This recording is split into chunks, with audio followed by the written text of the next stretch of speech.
اچھا انسان کون ہے؟ تو آپ صلی اللہ علیہ وسلم نے جواب عطا فرمایا جس کا اخلاق سب سے اچھا ہے وہی سب سے اچھا انسان، جو اپنے اخلاق میں، خوش خلقی میں، برتاؤ میں، حسن سلوک میں، معاملات میں، روزمرہ معمولات کے اندر اچھے اخلاق سے لوگوں سے پیش آتا ہے وہی سب سے اچھا انسان ہے۔ فرمایا اس کی وجہ یہ ہے کہ انما بعثت لأتمم مکارم الاخلاق، میں دنیا میں تمام جو اخلاق حسنہ ہے ان کی تکمیل کے لیے مبعوث کیا گیا، اور یہ اخلاق حسنہ وہ ہے جس کا ذکر اللہ رب العزت نے قرآن مجید میں ارشاد فرمایا وَإِنَّكَ لَعَلَىٰ خُلُقٍ عَظِيمٍ، اور آپ خلق عظیم کے درجے پر فائز ہیں۔ پھر دوسرا سوال کرتا ہے کہ انسانوں میں سب سے اچھا انسان تو اچھے اخلاق والا ہے، اب یہ فرمائیں سب سے سمجھدار انسان کون ہے؟ کیونکہ اس نے کہا دو سوال ہے، پہلا سوال جواب عطا فرمایا، دوسرا سوال سب سے سمجھدار انسان کون ہے؟ تو آپ صلی اللہ علیہ وسلم نے جواب عطا فرمایا جو اپنی موت کو ہر وقت پیش نظر رکھتا ہے وہی سب سے سمجھدار انسان ہے۔ جس طرح ہر قبر اپنی میت کو یاد کرتی ہے، اسی طرح سمجھدار انسان وہ ہے جو اپنی قبر کو روزانہ یاد کرتا ہے، اور جو اپنے تمام معاملات میں روزانہ شب و روز اپنی قبر کو اور اپنی موت کو پیش نظر رکھتا ہے وہی سب سے زیادہ سمجھدار انسان ہے۔ آخر میں آپ صلی اللہ علیہ وسلم نے جب یہ جواب عطا فرمائے تو اس کے بعد آپ صلی اللہ علیہ وسلم نے ارشاد فرمایا اے میرے صحابہ، اب میں تمہیں 5 ایسی باتیں بتاتا ہوں جو تم میں نہیں ہوں گی، تمہارے بعد جو آنے والے لوگ ہیں وہ ان میں مبتلا ہوں گے لیکن تم ان سے محفوظ رہو گے۔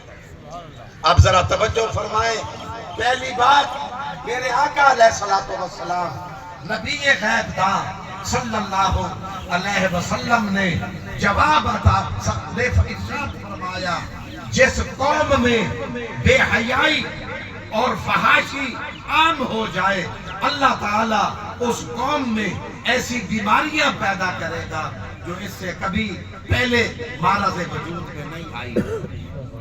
پہلی بات۔ دوسرا فرمایا جو قوم زکوٰۃ دینا بند کر دے گی اللہ تعالیٰ بارش برسانا بند کر دے گا۔ اگر زمین پر جانور اور فضاؤں میں یہ پرندے نہ ہوتے تو اللہ تعالیٰ مکمل طور پر بارش برسانا بند کر دیتا۔ تیسری بات فرمایا جو قوم ناپ تول میں کمی کرتی ہے اللہ تعالیٰ اس کو قحط سالی میں مبتلا کرتا ہے اور ایک ظالم حکمران کو ان کے اوپر مسلط کر دیتا ہے، ظالم بادشاہ مسلط کر دیے جاتے ہیں۔ چوتھی بات فرمایا کہ جو قوم اللہ اور اس کے رسول صلی اللہ علیہ وسلم سے کیے ہوئے عہد کو توڑ دے، وہ عہد جو 1947 میں کیا تھا کہ پاکستان کا مطلب کیا، لا الہ الا اللہ محمد رسول اللہ، یعنی یہ ہم نے وعدہ کیا تھا، میرے آقا نے 1400 سال پہلے فرمایا جو قوم اللہ اور اس کے رسول سے کیے ہوئے وعدے کو توڑ دے گی اللہ تعالیٰ غیر قوموں کو ان پر مسلط کر دے گا اور وہ ان سے تمام قوت کو چھین کر لے جائے گا۔ پانچویں اور آخری بات، اسی پر میں اپنی گفتگو ختم کر رہا ہوں، فرمایا جب بادشاہ، حکمران اور عالم کتاب اللہ اور سنت رسول کے خلاف فیصلہ دیں گے اللہ تعالیٰ اس قوم میں پھوٹ ڈال دے گا۔ اللہ تعالی ہمیں ان تمام فتنوں سے محفوظ رکھے. یہ تمام فتنے ہیں اور اسلام ابھی حضرت جناب قائد سنی تحریک جناب محمد شاہد غوری صاحب آپ نے سنا وہ فرما رہے تھے. انہوں نے ارشاد فرمایا کہ علماء اہل سنت اور مشائخ نے تحریک پاکستان میں قائدانہ خدمات سر انجام دی ہے. آج حضرت میں مخاطب کرتا ہوں اپنے مخدوم و محترم حضرت الحاج صاحبزادہ پیر خالد سلطان صاحب قادری سروری سلطانی دامت برکاتہ العالیہ مرکزی ناظم اعلیٰ جماعت اہل سنت پاکستان. ملک میں اتحاد کی علامت ہے, اخوت کی علامت ہے. پاکستان کے استحکام کے لیے, امن کے لیے, پاکستان کی تعمیر و ترقی کے لیے ہمارے بزرگوں نے پہلے بھی خدمات سر انجام دی تھی.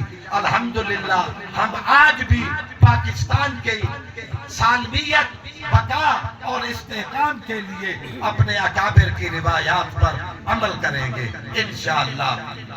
کی محمد سے وفا تو نے تو ہم تیرے ہیں, کی محمد سے وفا تو نے تو ہم تیرے ہیں, اور یہ جہاں چیز ہے کیا لوح و قلم تیرے ہیں. اور دہر میں